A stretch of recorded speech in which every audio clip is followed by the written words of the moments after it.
Today, on most domestic flights, you're lucky to get a bag of pretzels and a ginger ale. But back in the golden age of air travel, the 1950s, 60s, and 70s, pretty much every ticket came with a luxurious meal. Meals like this one from United Airlines in 1954, which includes pot roast, Delmonico potatoes, and a heavenly delight salad. So thank you to Trade Coffee for sponsoring this video as we fly the friendly skies. This time on Tasting History.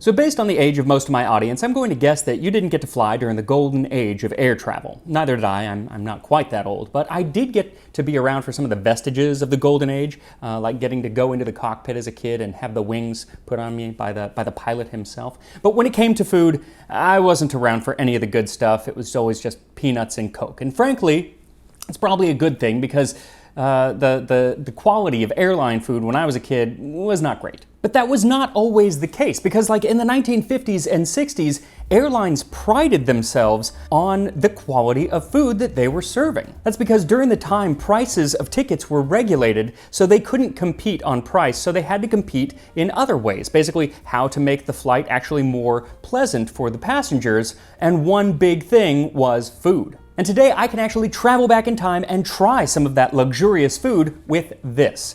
This is a cookbook that was put out in 1954 by United Airlines. It's called Favorite Recipes of Mainliner Chefs. And today I've chosen 3 dishes from this book so I can create an entire meal that would have been served on an airplane in 1954. First is a beef pot roast by Chef Emile Saltzman from the New York Flight Kitchen, then the Delmonico potatoes by Chef Marc Grugier of the Honolulu Kitchen, and finally the Heavenly Delight salad by Chef Edward Gerber of the Washington, D.C. Flight Kitchen. And the Flight Kitchen is where they would actually prepare the food before they would put it on the plane just before takeoff. Now, the second 2 recipes are pretty simple, but the first recipe has a lot of ingredients. So for the pot roast, what you're going to need is 2.5 pounds of beef chuck or round, 1 pound of veal bones. Finding veal bones is quite the struggle, so just use beef bones. 2 cups of beef stock, 2 medium onions quartered, 6 ounces of tomato paste, 2 bay leaves, 1 sprig of parsley, 1 cup of diced carrots, a ½ cup diced celery, 6 whole cloves, 10 whole peppercorns, 2 teaspoons of minced garlic, 2 tablespoons of butter or other fat, 1 cup of dry red wine, and then some flour and salt and pepper to taste. And as always, I'm going to have these recipes all up on the Tasting History website with metrics so you can follow along at home. So first, Chef Emile has you season the meat with plenty of salt and pepper and then dredge it in flour. Then melt the butter in a large pot and then add the meat and the marrow bones and let the meat sear for several minutes on one side and then flip it over and let it get some color on the other. Once it's lightly browned all over, add in the onions, celery, carrots, parsley, whole cloves, bay leaves, and peppercorns and let it cook for about 15 minutes. Then add the garlic, stock, tomato paste, and the wine, and then stir everything together and let it come to a simmer. Then put the lid on and let it cook at a simmer for about 2 hours or until the meat is just falling apart. And during that time, you can make yourself up a cup of coffee from today's sponsor, Trade.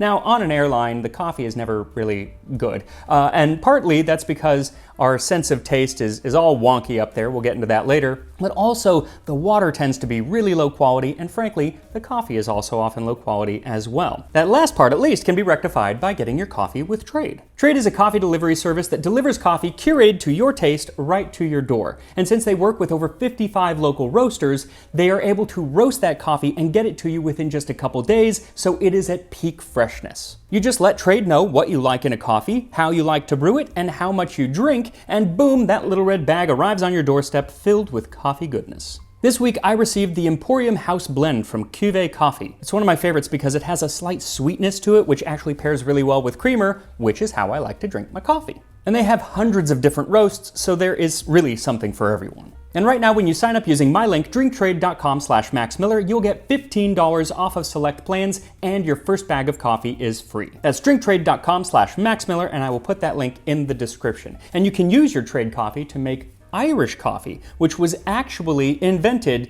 for the airlines, or by someone working for the airlines. It was invented in 1943 for passengers of a flying boat at Foynes Air Base in Ireland. Supposedly, a bunch of disgruntled passengers got off a plane, so the chef there just took some coffee and put some whiskey in it to calm everybody down, and there we have the Irish coffee. And you can drink some coffee, Irish or otherwise, while you make your Delmonico potatoes. For that, you'll need 8 medium potatoes, peeled and chopped, a half cup chopped pimentos, 2 cups half and half, and then some salt and pepper and plenty of Parmesan cheese to cover the top. So first, mix the potatoes with the pimentos, and then add a teaspoon and a half of salt and a teaspoon of pepper to the half and half, and set it on the stove to heat up just until it simmers. Then pour all of that over the potatoes, making sure the potatoes are covered, and then set the dish in the oven at 375 degrees Fahrenheit, 190 Celsius for about an hour and a half, or until the potatoes are totally cooked through. Then take it out of the oven, up the oven to 400 degrees, sprinkle a bunch of Parmesan cheese to cover the top, and return it to the oven for 5 more minutes or until the top is melted and lightly browned.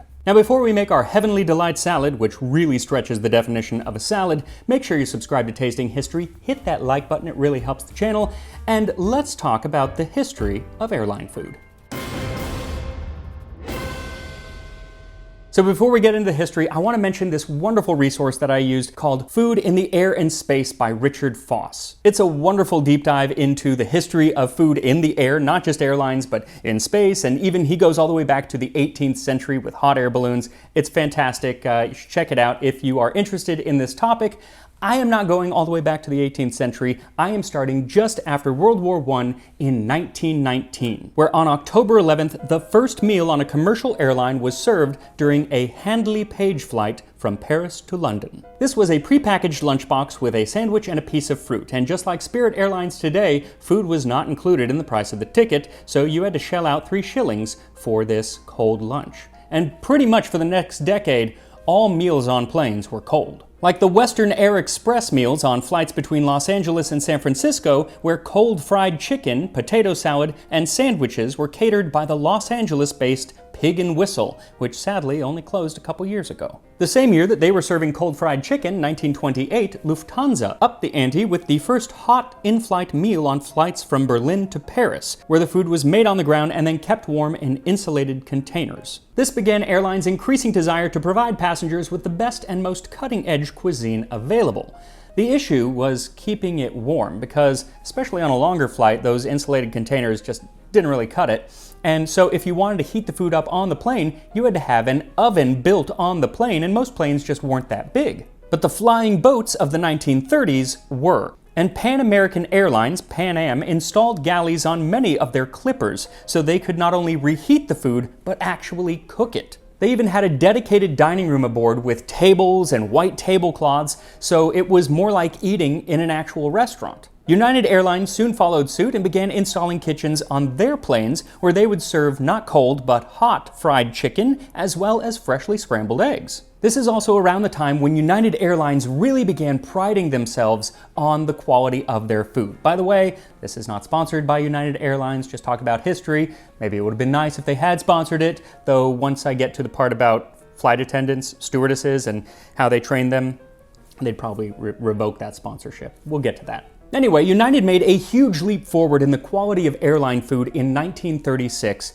when in Oakland, California, they opened up their first flight kitchen. They hired top chefs to design a menu worthy of a wonderful luxury restaurant on the ground, but with the idea that these dishes could be served in the air. Far more elaborate dishes could be made this way by preparing them on the ground rather than in the air, and that is what they called their Mainliner cuisine, and that is actually what we're cooking from today. It's those dishes that they created. Other airlines quickly followed suit, and menus from this time period really show how fancy airline food could get. Mignon of veal with Russian sauce, Boston cream pie, or an entire Irish-themed meal on St. Patrick's Day 1940 with a Dublin-style leg o' lamb stew. European airlines were going extra fine dining by serving everything from lobster to foie gras to peach melba. Now the next big technological leap came, as many technological leaps do, from a military contract. During World War II, William Maxon, or rather his company,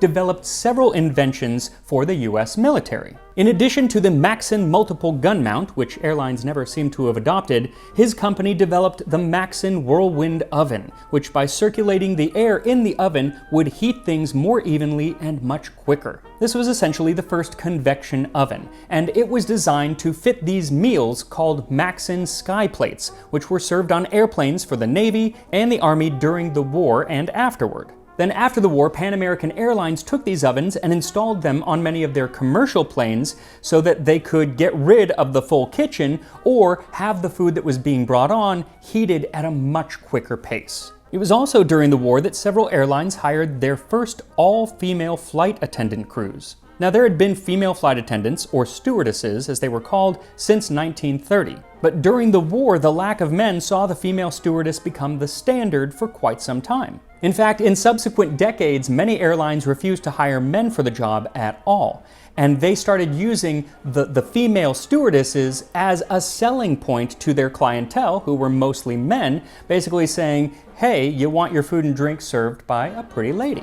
Now, this meant that stewardesses really had to become the ultimate service provider. Back in the 30s and even the early 40s, you actually had to be a registered nurse to become a flight attendant, but by the 50s, the airlines were doing all of that training themselves. As can be seen in this one ad from United Airlines, told you we'd get back to this, where they boast. 2 months ago, Sherry Woodruff couldn't even balance a cup of coffee. She was friendly, intelligent, and attractive, and wanted more than anything else to be a great stewardess. But then she had 5.5 weeks at United's Stewardesses School. We taught Sherry how to serve a gourmet dinner, how to soothe a first flyer, how to apply everything from makeup to first aid. Today she can warm a baby's formula with one hand and pour 4 cups of coffee with the other. They actually use these ads to entice young women to apply to learn the skills not of a great stewardess, but of a great housewife. They even went so far as to imply that on one of the flights is the best place for you to secure a husband, as can be seen in this 1967 ad. Old maid, that's what the other United Airlines stewardesses call her, because she's been flying for almost 3 years now. The average tenure of a United stewardess is only 21 months before she gets married. Maybe that's why more people fly United than any other airline. Everyone gets warmth, friendliness, and extra care, and someone may get a wife. Of course, as soon as they did get married, United would fire them, and that wasn't deemed illegal until 1971. They also had a mandatory retirement age of 30. Now, during the 50s and 60s, the airlines would actually use the stewardesses and the cuisine in tandem to sell passengers on their flights, especially with something they called themed flights. Like TWA had foreign accent flights. These were themed Italian, French, Old English, and Manhattan Penthouse. The flight attendants wore costumes. Like the English flight, they would wear like a wench costume, and then they would also play music from whatever country it was, and of course, the cuisine was from the country as well. Northwest Airlines really doubled down on these theme flights with something called the Fujiyama Room. On October 30th, 1955, they debuted these rooms featuring kitschy Asian decor on a number of planes, and they would serve food like shrimp, cheese, and fruit out of a pineapple with little umbrellas sticking out of it. It was sort of like Japan and tiki culture mashed up, thereby ruining both. Then there was Western Airlines' Hunt Breakfast flights from 1957. This was styled in the tradition of an Old English hunt breakfast, basically having breakfast out while you're hunting.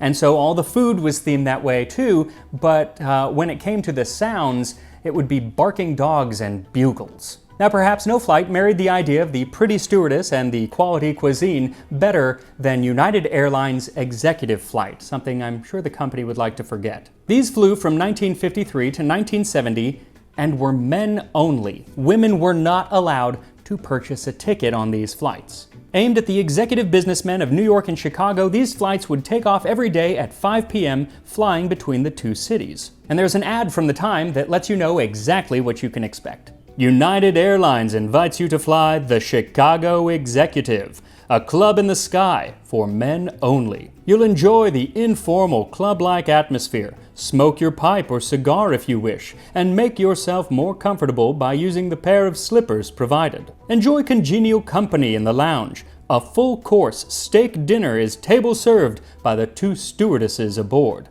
It's a delicious meal prepared by the experienced continental chefs.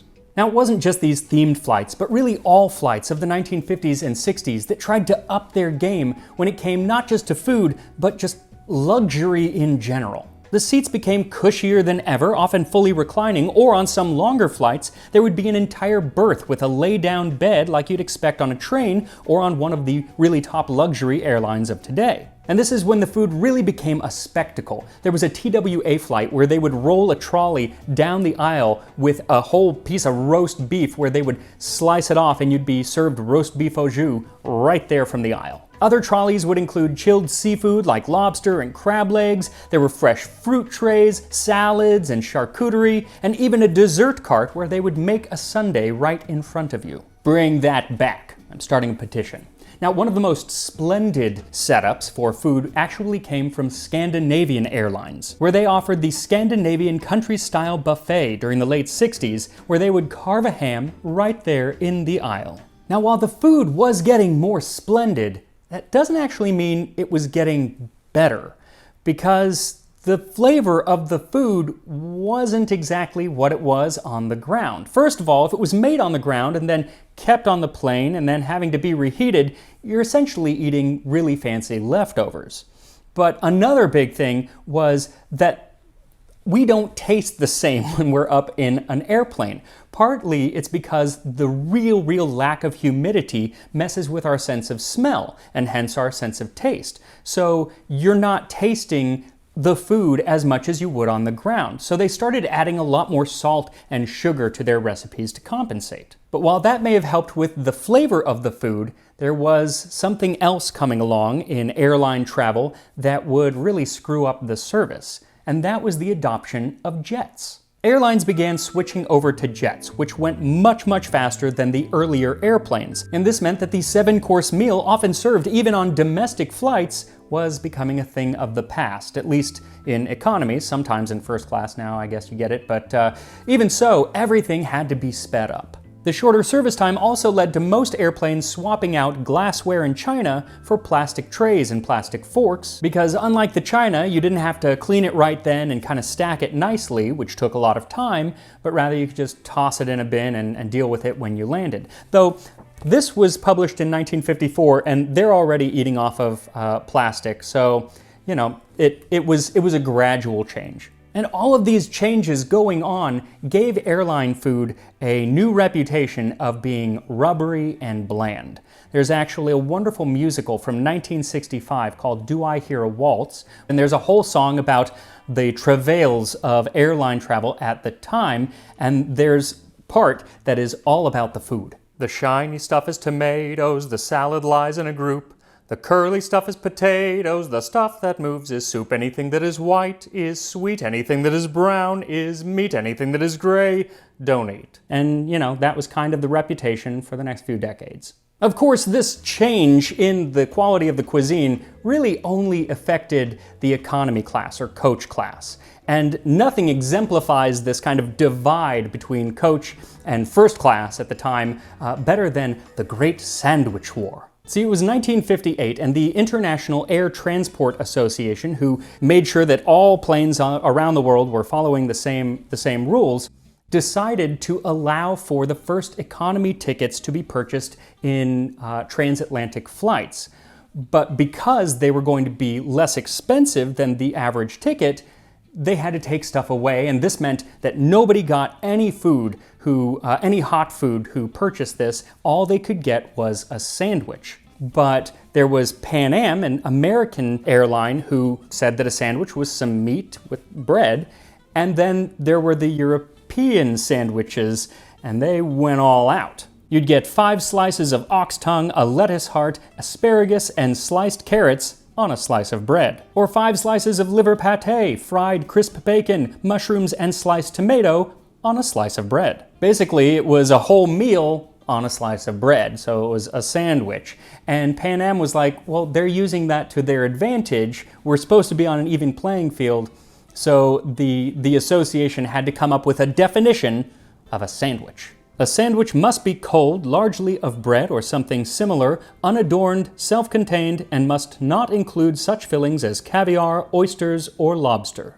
Basically, give the economy class passengers the meagerest food that you can possibly find, a theme which is still with us today. But should you have been able to afford a first-class fare, then the great meals would have continued. And should you have gobs of money available to you, then starting in 1969, you could book passage on the Concorde. The Concorde flew between cities in Western Europe and the east coast of the US and did so at twice the speed of sound, which would get you to your destination in just 3.5 hours. Now, these were flown mostly by British Airways and Air France, and the cost of a ticket, depending on the time, could cost as much as 30 times the average price of an economy ticket.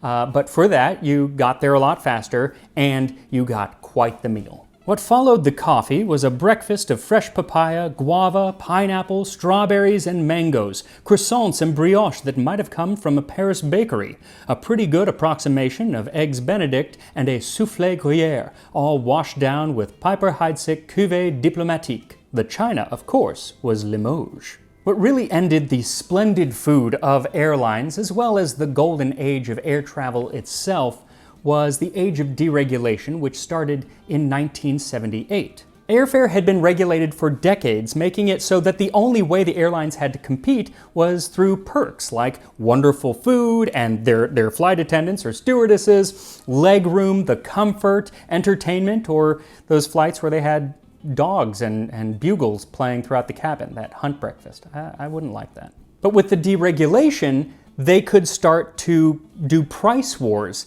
and this was good and bad. The good part was that it dramatically lowered the price of airfare. For instance, this TWA list of flights from 1955 shows that a flight from Boston to Los Angeles cost $106. That's about $1,200 in today's money. Also, since planes were a lot slower at the time and had to make multiple stops, that flight took 12 hours. No thanks. But these price drops made it so a lot more people had flying available to them. But that also meant that the quality of the flight would, of course, go down. More seats in planes were required to make up for lower fares, which meant a far less comfortable flight, and there were also fewer options for food, and on many flights, no food at all. This is when Southwest distinguished themselves as the peanut airline, and for most of my childhood, I recall fondly my dad coming back from business trips, always on Southwest Airlines it feels like, and he'd have his pockets just filled with these little bags of peanuts, or if I was lucky, the honey roasted peanuts, and that was wonderful. Now, the early 80s saw the golden age of air travel, especially in economy class, come to an end. Many business and first-class flights still go to great lengths to offer quality food, often getting top chefs to prepare menus for the airline. But for me, I don't really mind. I'd rather pay less and get, a stupidly expensive sandwich at the airport and just bring it on with me. The one food you should never bring on an airplane is French fries. I never do that. It just smells up the whole cabin. Don't do that. Though, you could bring on this pot roast because it is also smelling up the cabin, my house, but it smells really, really good. So as soon as the pot roast is cooked through, take it out and simmer down the liquid to about half and then strain it out and save the onions and other vegetables back to serve with the roast itself. And now to prepare a very quick dessert or salad, because even though this is absolutely a dessert, it's actually in the salad section of the book. You'll need 4 tart apples cut into small pieces, then add 32 mini marshmallows and cut 8 maraschino cherries in quarters and mix those all together with the marshmallows and the apples. I'm also making a half portion because this is still going to make a lot of Heavenly Delight salad. In a separate bowl, whip a cup of heavy cream into whipped cream and then add a teaspoon of lemon juice, a teaspoon and a half of mayonnaise, and a teaspoon and a half of honey. Mix it all together, then mix it with the apples, and it's ready to go. And here we are, a full meal worthy of a United Airlines flight from the golden age of air travel. I just have to show you this tray. I put the cups over there, but how cool is this? It's actually not from the 50s, it's from the, I believe the early 60s. I think they said it was about 1963 or 4. But I just thought it was so cool. It's an actual tray from the time. It even has like little salt and peppers. And of course, plasticware. So I'm gonna try to eat a pot roast with this. Let's give it a try. All right, even after like 60 years, the knife is pretty good. Let's go.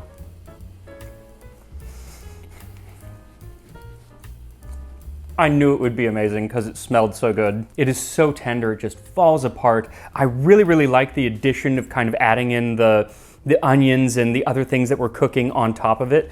Unless you get like a bay leaf, don't eat a whole bay leaf, but it's so flavorful, and I will be eating the whole thing over the next couple days. Now let's try the potatoes. So I think that I made a mistake and maybe didn't chop them as fine as I should have. I mean, the flavor's great. It's cream and potatoes and Parmesan cheese. What's not to like? I just think that if I had diced them a little finer, the texture would be a little bit better, or at least they'd be a bit better coated with the cream mixture. Honestly, even doing these as mashed potatoes, I think that's how I'd prefer them. And finally, on to our salad dessert. And get a little bit of everything, a little apple, little cherry.